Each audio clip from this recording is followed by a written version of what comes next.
So I was talking with, I was actually going to do a live stream before this on Instagram, and then I decided that I did one of those yesterday, so it's kind of mix things up. So this is for you here on YouTube. I was speaking with a friend of mine, maybe like a few days ago, 4 days ago, something like that. And we were talking about codependency, among other things. Really great conversation. Enjoyed it immensely. And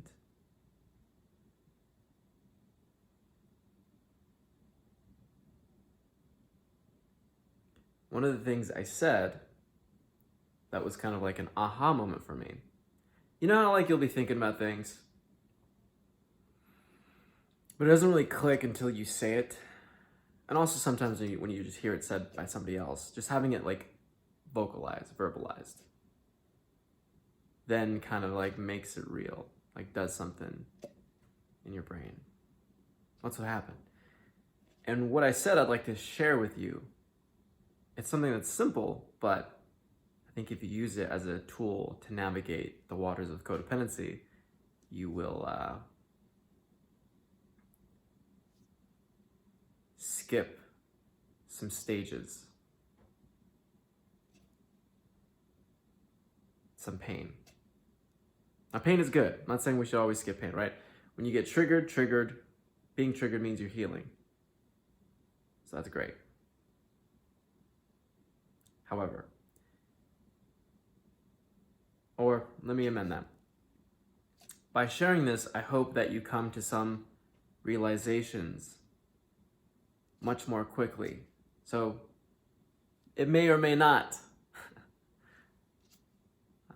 allow you to sidestep or bypass some pain. But I believe that it will allow you to get to the heart of the realization much more quickly.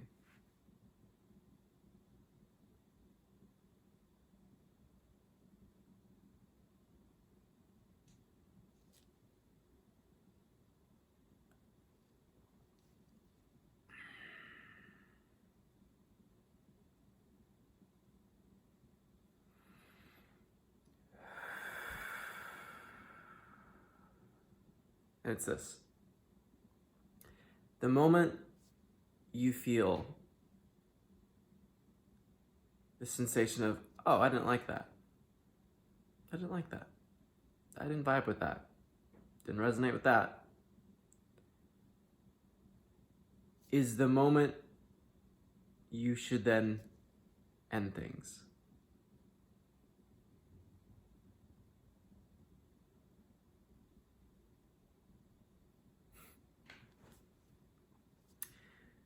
What I've noticed in myself is that I will focus on what the person could be.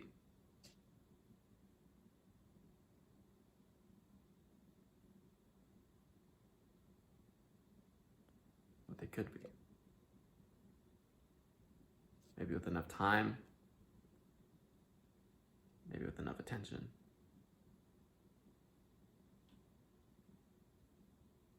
I can wait enough time. I think they will become this person.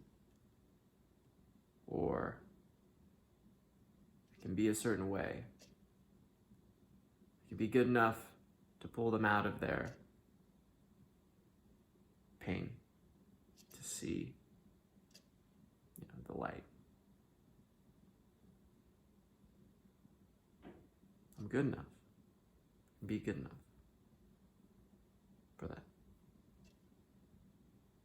So we focus on what the situation, how the situation could be, how they could be. And then this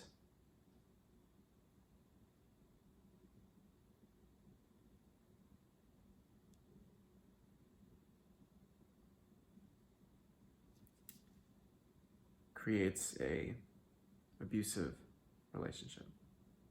Not like You're beating them up. They're beating you up, hopefully. It's a subtle abuse, but abuse nonetheless. By subtle, that doesn't mean less than, not as bad. It means exactly as bad, just harder to discern, to spot. It's extremely toxic, extremely harmful, extremely poisonous. Weakens your self-esteem, drains your self-esteem, saps your self-esteem.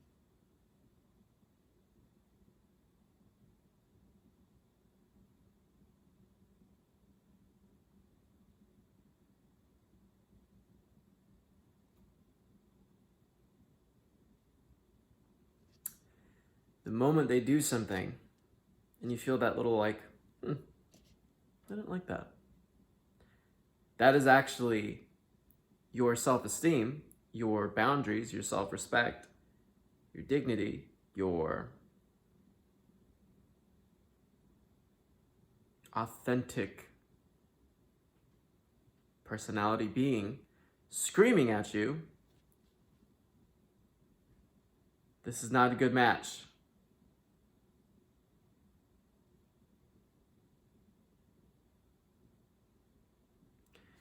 And hearing that and then going, kind of pushing it to the side and going, no, if enough time passes, I think it'll change over time, and I really like them. They're cool. Really just implies, really hints at how traumatized we actually are. That is so small of a, bell, warning alarm. So small, it's like, so easily just gently pushed to the side. As we continue to engage with what is familiar, which is abuse. I deserve not what I'm hesitant to say need, right? In this whole healing journey, we want to be giving ourselves what we need. But there's some certain standards for how you deserve to be treated. And I don't care how beautiful the person is, you don't deserve to have less than what your standards are. And maybe you have no standards that you are practicing, but you still have core standards, core values that you've just forgotten because, and of no fault of your own, but you've been exposed to so much abuse that you're blind to what these values are. And I am blind to what these values are still, to a great degree. Not as bad as it once was, but still pretty fucking bad.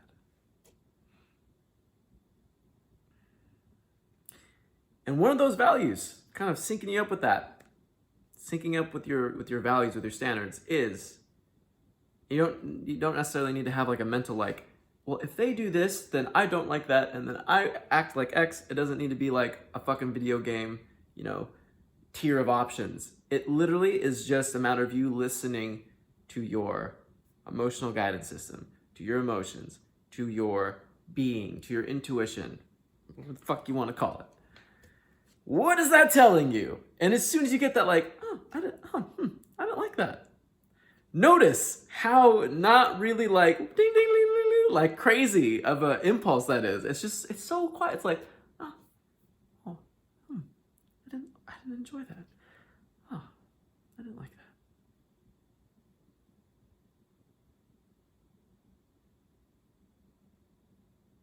Can you feel your entire childhood in that? All the pain of your childhood and adolescence? I didn't like that. To which the environment, parents, family replied, I don't care. Here's more pain. Oh, that kind of hurt. Ow. Ow.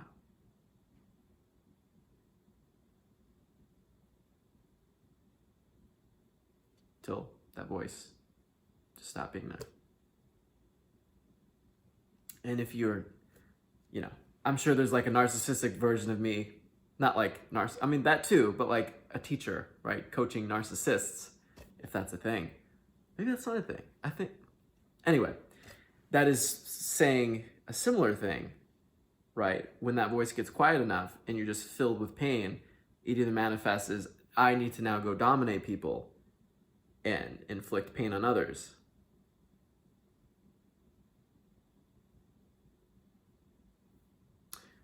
Or if you're on this YouTube channel, that voice got so quiet that now you're just familiar with the pain and that's what you're attracted to. It's not what you resonate with, it's what you're attracted to. It's not nourishing you, but it's pulling you.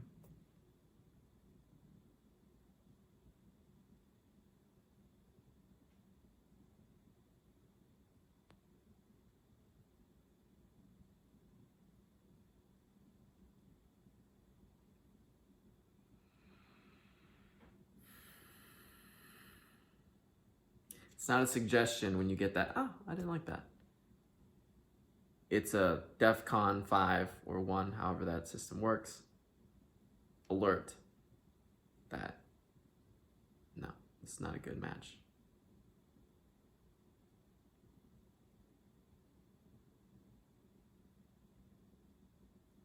Maybe that means ending it completely, just done.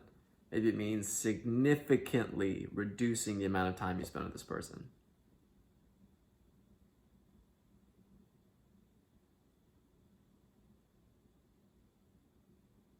I'm hesitant to say that because in the beginning, it's really hard to get away from people that you're attracted to. It's hard to discern that. But I guess it really doesn't matter because regardless, you either have enough discernment or you don't. These videos help, but kind of just going through the pattern, you begin to see the pattern. So I guess it really doesn't ultimately matter.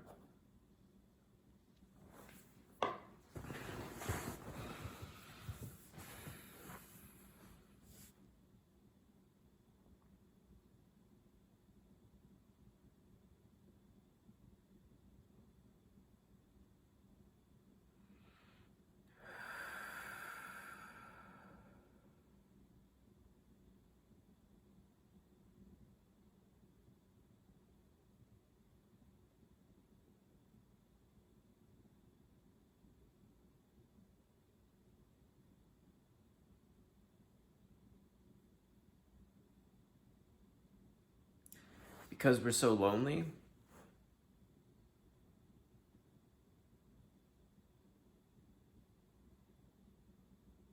any type of like initial attraction really sucks us in.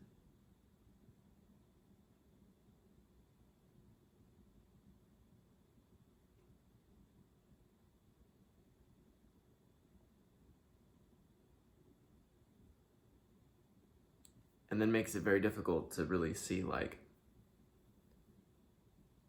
was that, did I resonate with this person? Or is this unhealthy? It's kind of hard to see that when you have that initial spike of like, wow, someone's interested in me. Holy shit. As if I'm not interesting. As if, like it's a shocker to me, like, wow, I'm interesting. Holy shit. Wow, I'm attractive. Can't believe it. Someone else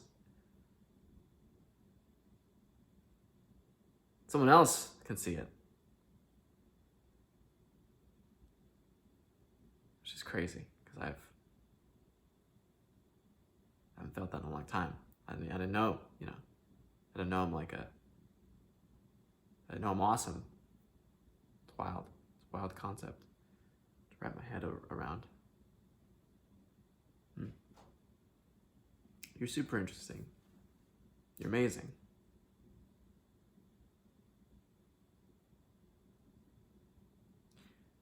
there's just so much static, distortion in your how you experience life, your emotions. You've been vibrating at this frequency of, I deserve a certain level of treatment. I deserve to feel like this. And it's familiar. So anytime you get pulled out of that, typically by calming down, slowing down, coming into contact with those emotions, it's extremely uncomfortable. It's not familiar. Familiar is this haze of tension,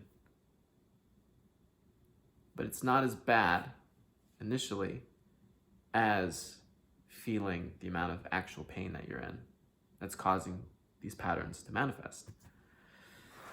It's addictive being in this low-level state of tension and anxiety and stress. It's an addictive state. Right? Much like when I was chain smoking cigarettes. Smoke a cigarette, feel good. And the agitation would build and build and build. The need for another cigarette. To sit, and for a while I kind of did this. I would smoke for like a week or two, and then I would stop. It was a sick game I played with myself. Totally unhealthy. And I would quit smoking for X amount of time just to feel that build up. And then kind of get over it. And then I'd go back to smoking, and then I'd stop, have the build up, and then eventually it kind of got out of control, and I smoked for a long, long time before finally quitting. I don't know how long it's been. I'm not counting the days because it's gone. I don't need to count the days. I'm no longer that person who smokes.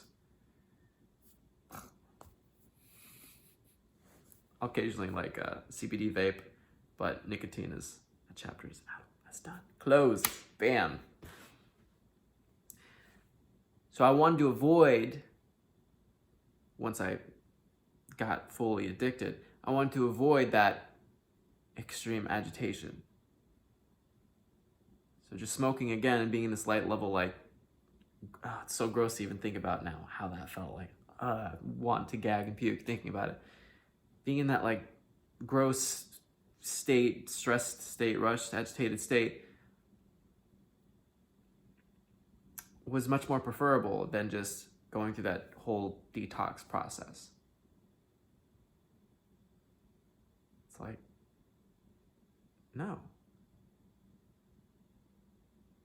I don't want to do that. It's intense.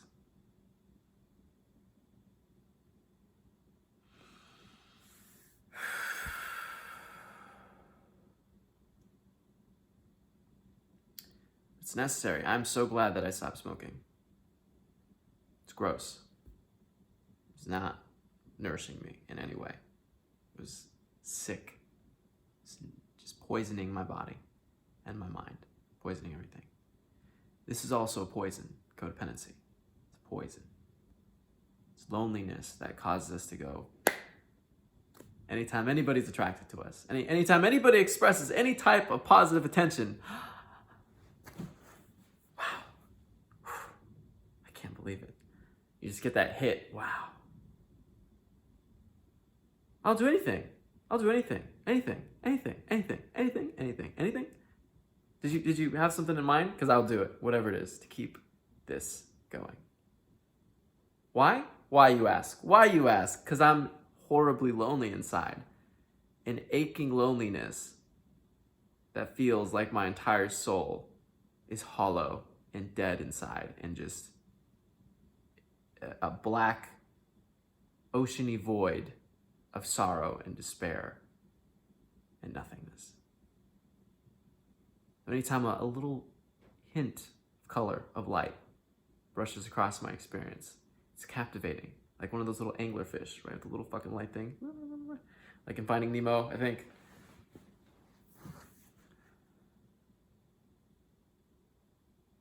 So making contact, first contact with that void inside of you. Befriending that void inside of you. Talking to that void inside of you. Maybe not out loud because people think you're crazy. But you're actually sane. You're becoming more sane the more you interact with that void. Breathe into that pain. Because now you're no longer escaping it, running from it. I think your problems are, I don't have this, I'm not good enough at that. This hasn't happened yet, if only. But it's really that we keep running away from what we're feeling. We keep running away from how we're hurting.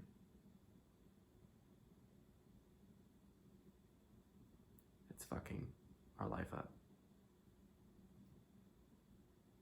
And causing us to ignore those impulses from our spirit.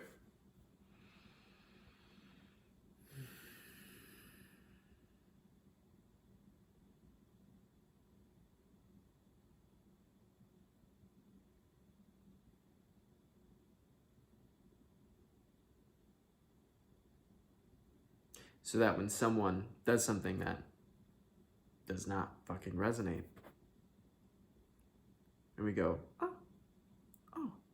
ooh, I didn't like that. That's okay though. I'm used to it. I'm used to people hurting me. I'm used to not getting what I deserve.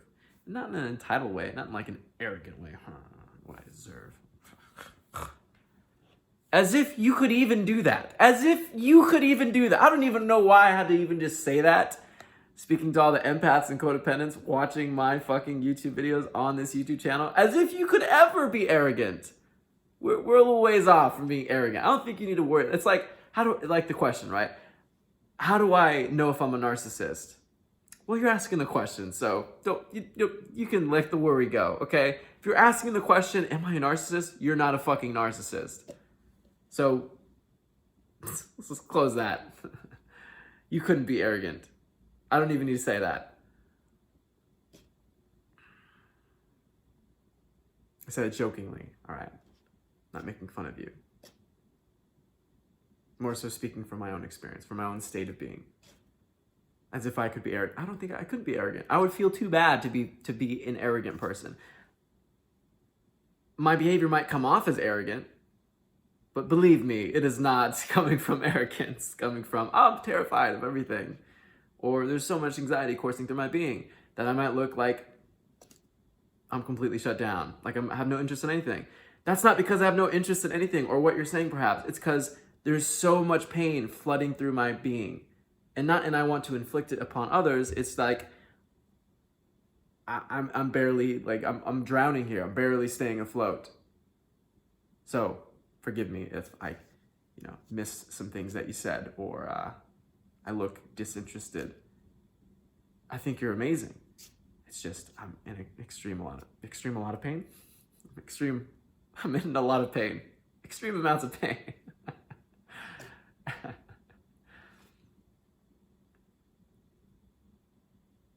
Forgot what I was talking about. Oh well, let's loop it back and wrap. Yes, so when you get that first impulse of like, whoa, I didn't like that. Here's your sign, okay? Your confirmation from the universe. Get the fuck away.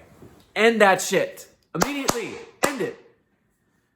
And the more, distance yourself. But in the beginning, ending things, very preferable. As time passes and you start to develop more of a subtle sense for these subtle patterns and how they manifest and how much pain you're actually in, and as you're giving yourself more and more attention, then you can be like, oh, wow, all right, let me distance myself. Maybe not cut it off entirely, but maybe distance myself because I can handle that now. In the beginning, I don't think you can handle it. Or ignore everything that I'm saying and plunge straight into it, because I've done that too, and that's been very rewarding. Extremely painful, but I got some extreme levels of insight. So it really depends on where you're at and what you think you can handle. but have some compassion for yourself. Be nice to yourself. Be kind to yourself. Okay? This video resonates, use it to navigate. Doesn't resonate, keep up the dance of codependency. And I don't say that in a sarcastic way. I say it very, very sincerely. Keep up the dance. I've had many, many partners. They've all hurt me in horrible ways, but they've all taught me so much about myself and about how fucked up I am, which is great. And I don't say that in a demeaning way. I say that in a very grounded, and extremely respectful way. An extreme level of respect for just how traumatized I am. That's extremely useful, because when you really start to develop a sense for like, oh, I'm fucking fucked, man. I am fucked up. Holy shit. Fuck. It starts to kind of fuck with reality. You know, it's like there's a glitch in the matrix, like, whoa, I'm not normal. Like, I'm really fucked up, which is great. You can go, oh shit, that's not a cause for like panic. Like, don't panic.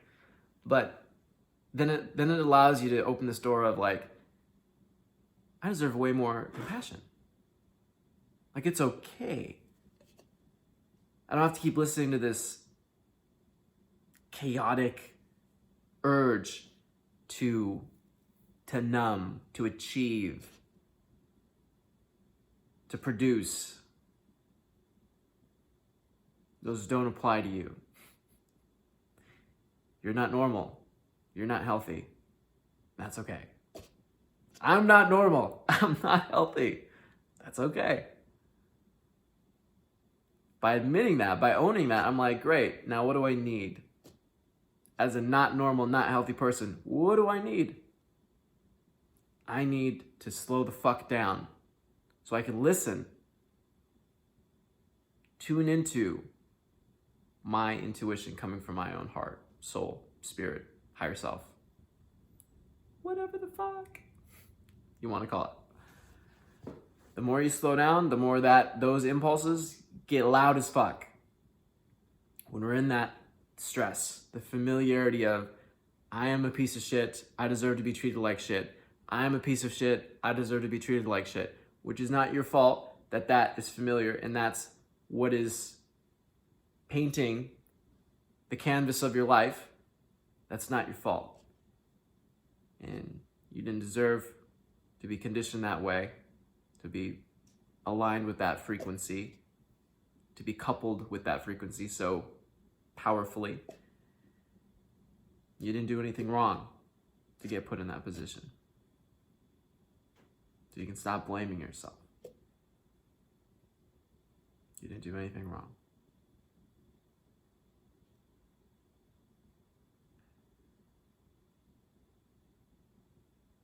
But here we are. So slow down, breathe.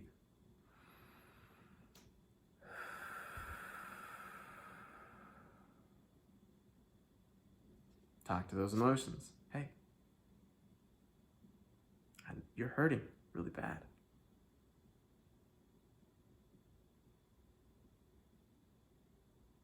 I'm here for you.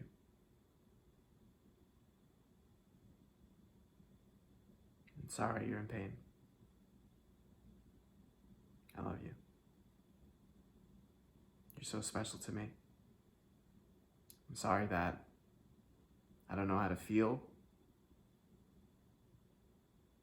how special I am, how special you are. I'm sorry I can't give you that experience right now, because you deserve it.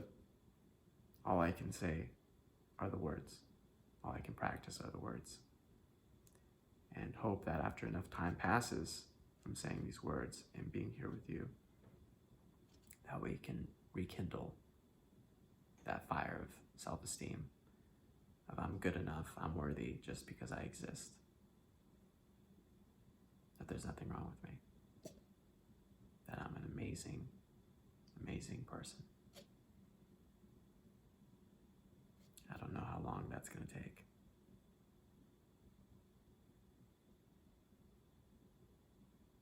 doesn't matter. Because you don't deserve any more time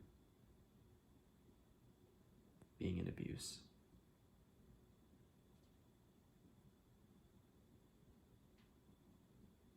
You deserve my unconditional love, aka my unconditional attention. And when you're ready to change, when you're ready to heal, when you're ready to start feeling how great you are, I'll be here. And until then, I'll be here.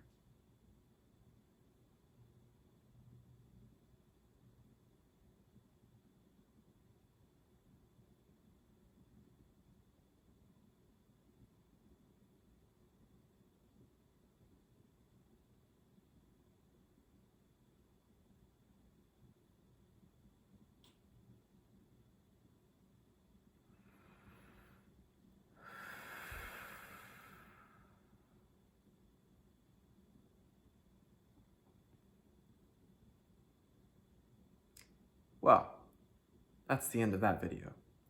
If you enjoyed, if you like this, tap the subscribe button, tap the notification bell so you can see more personalized videos like this to help you feel better about yourself.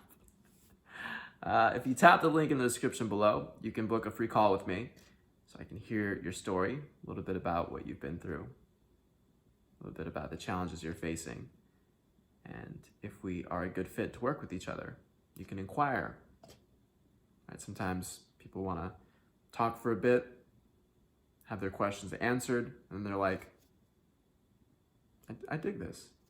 What do you charge? How do we do this? Some people know straight away, oh, I want to work with you. I resonate with you. Let's do this. Some people think they resonate with me, hop on a call. I'm not actually what they're looking for, which is okay.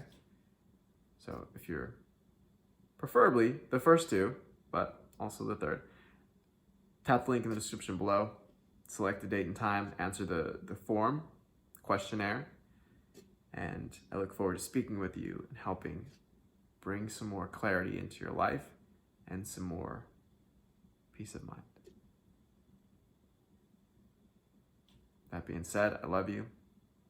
Thank you for sharing your time and attention with me and with yourself. The vibe I try to emit to help you sync up with in these videos is I'm paying attention to you, to your own heart, your inner child. So by paying attention to me, you've been paying attention to yourself. And that's amazing. That's beautiful. So I commend you for that. Thank you for watching.